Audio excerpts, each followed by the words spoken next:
John Phillips, daughters Mackenzie Phillips and China Phillips, recalled the musician being like a monster and often unpredictable.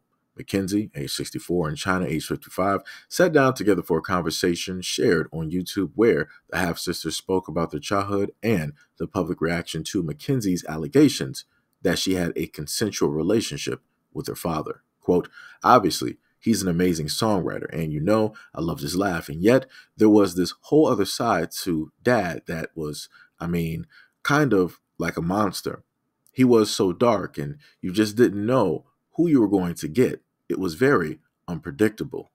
Mackenzie alleged that John had went after his own daughter at the age of 19 in her memoir, High on Arrival, published in 2009. Quote, I woke up that night from a blackout to find myself having intercourse with my own father. I don't know how it started or, thankfully, how it ended. After that alleged incident, Mackenzie claimed that the intimate relationship became consensual and lasted for about 10 years before she became pregnant. The ongoing relationship stopped then, and she had an abortion right after. Quote, Dad was something else.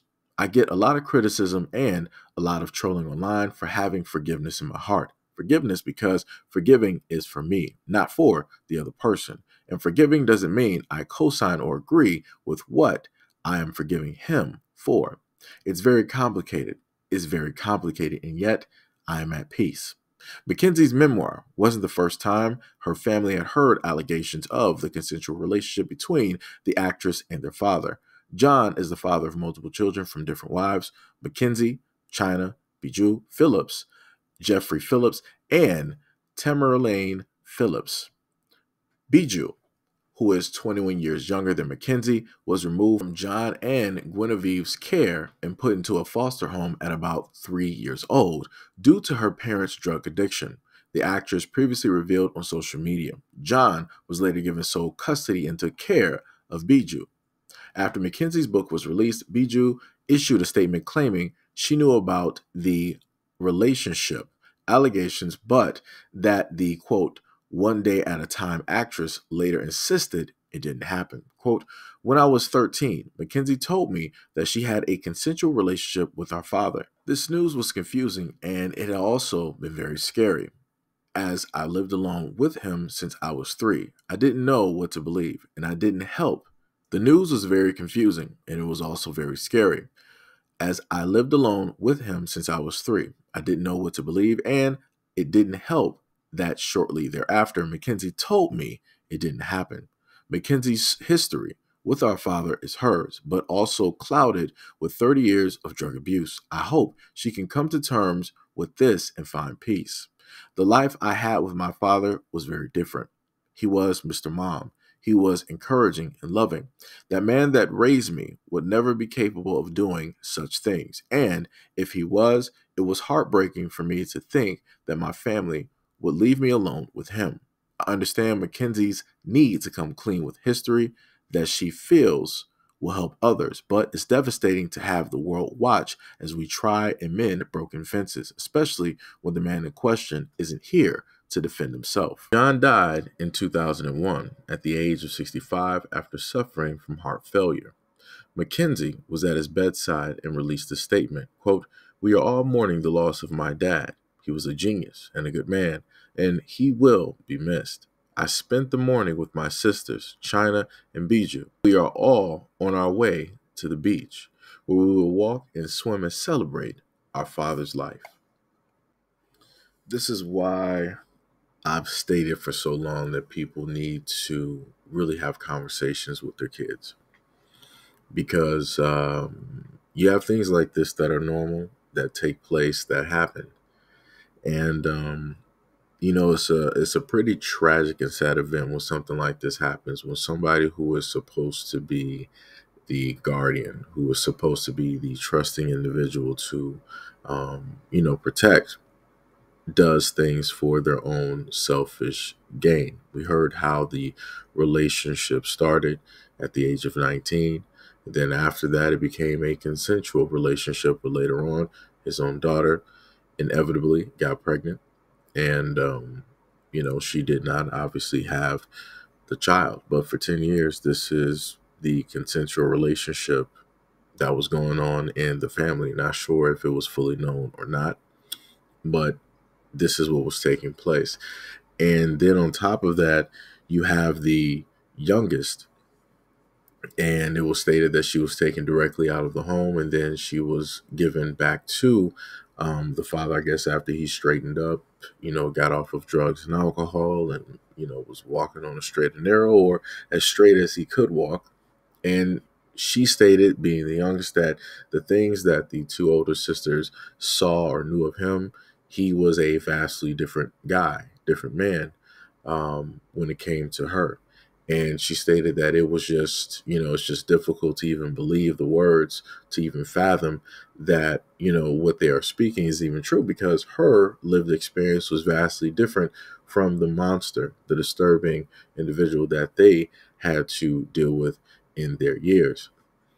The problem and the issue that I have is the fact that the younger sister seems to not even want to address or acknowledge the fact that this could be a potentiality, that the experiences, the lived experiences that her older sisters went through, actually did happen. Now, I get when people state that, hey, I can't believe everything because I didn't specifically see it. I wasn't specifically. But if you have people there that obviously know the person a lot longer than you, been around the person a lot longer than you, there's obviously validity directly to that story. And nowhere in there did it state that the two daughters would have a reason to try to smear and vilify their father's name for any specific reason, like monetary, or anything like that. These were things that specifically, took place. And, these are things that they specifically have to, um, deal and live with. And as the daughter who specifically had the relationship with the father stated, um, she said that she had to come to terms with it, and she had to have forgiveness, not for him, but for herself, so that she could be able to move forward and not be trapped in the past of an experience that should have never have taken place. And the other thing that people have to realize is that you have times where a lot of kids, and I'm going to say kids, because even though she was 19, that is still a child compared to the parent. You will have kids that will find a way to cope or to deal with a situation, to make a situation that is oh so wrong okay, so that the situation is livable, so that it is doable, so that it is walkable, so that it is survivable, right? For their own mental capacity, right?